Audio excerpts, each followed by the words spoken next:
Hello viewers, welcome to my channel. In this video I want to show everyone on how to extract coordinates, multiple UTM coordinates from Google Earth Pro, be it for a property, be it for spot height, topo mapping, or any other purposes that you may want to use the coordinate for. So this is actually a property that I have once go on ground to survey one section of the property here. So you can even see my base coordinate. This is where I set up my receiver and I observe this. However, the client wants to acquire the rest that is behind it. So I am more familiar with the site in a nutshell. That is why I am using the Google Earth Pro to just extract the coordinate of the other section of the property, because it is all fenced, so I could actually pinpoint it from Google Earth Pro. So if you are not familiar with the sites, please, this is a note that you are expected to go on ground and obtain the accurate results, okay, except you just want to use it for Reiki or for planning purposes. So you don't need to go on ground to obtain the coordinates of your property before you do the actual survey. All right, so that is what you have to take note of. So I just want to show you guys on how to extract it, multiple coordinates for different purposes, and have it on Excel the way you are seeing. So let's just get started. So I'm just going to close this and show you how I extracted all these coordinates in a jiffy. So first off, your system is expected to be connected to an active internet if you want to make use of the Google Earth Pro for effective coordinate extraction or reconnaissance, okay, for planning. Your system should be connected before you launch into the Google Earth Pro. After launching, you are expected to navigate to the project site, okay, that you want to conduct your surveys, okay.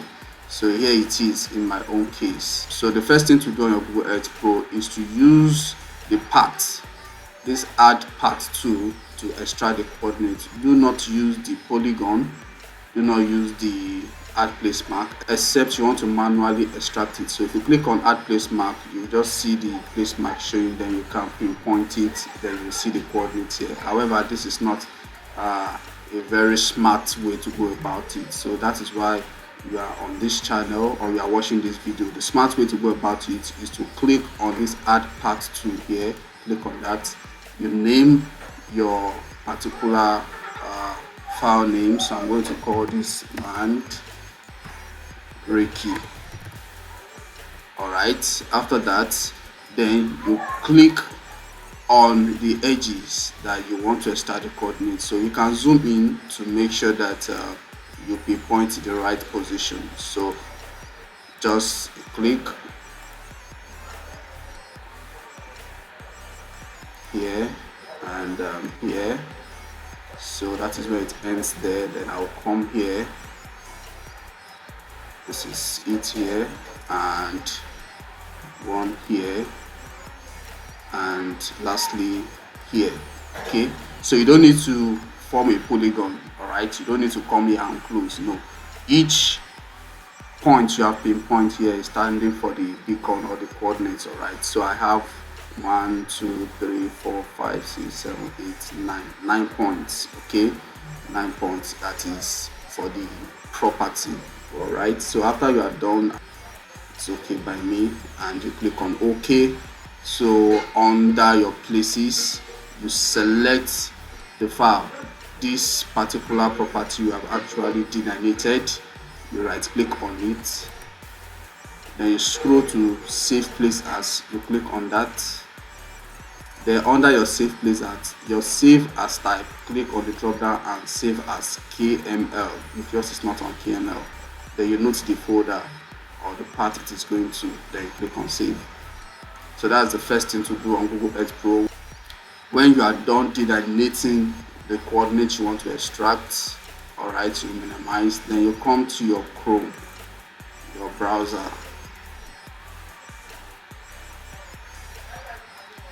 then you come to your search box, then you search for GPS visualizer.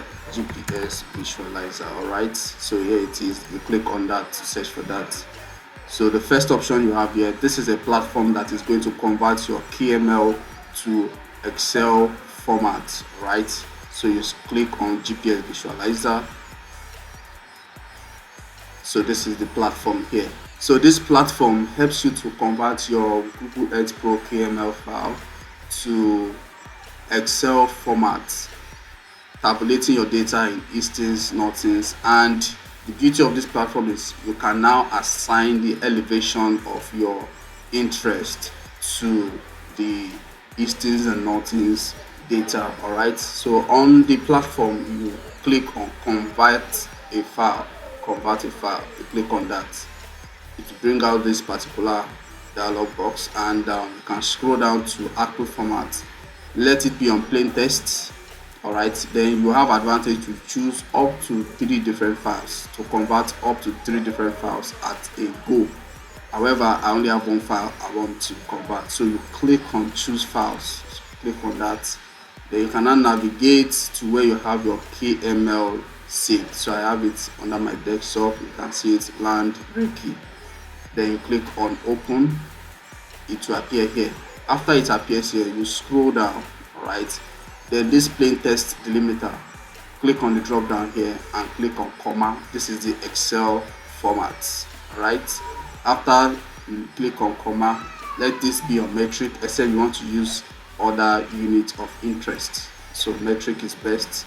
Then you scroll down to add DM elevation data, so the height data for those who wants to make use of the delineated or extracted coordinates for topo.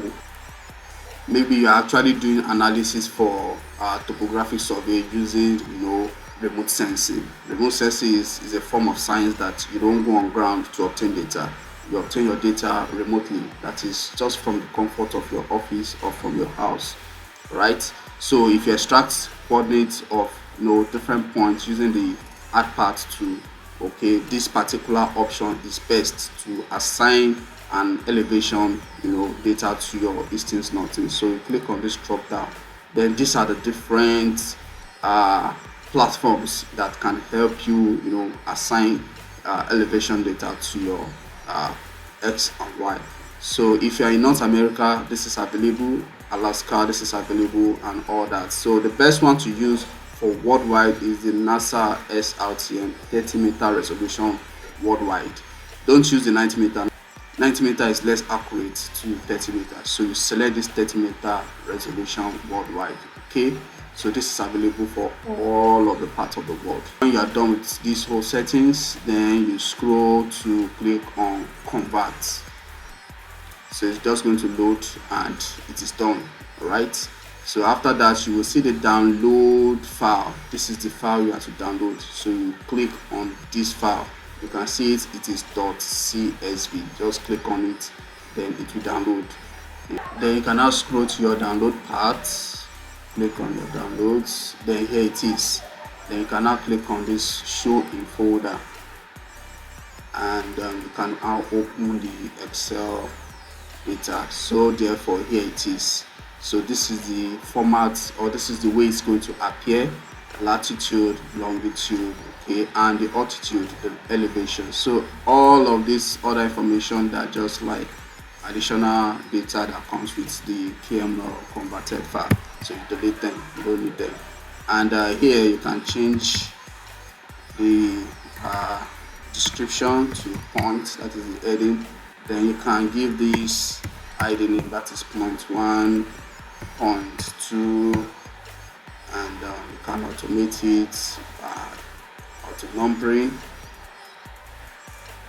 to know how many set of coordinates you extracted if it's completed, like I counted earlier. So I'm just going to make the points to appear. So I have 1, 2, 3, 4, 5, 6, 7, 8, and 9. So all my data was part of the converted data. So I have from point 1 to 9, which is completed.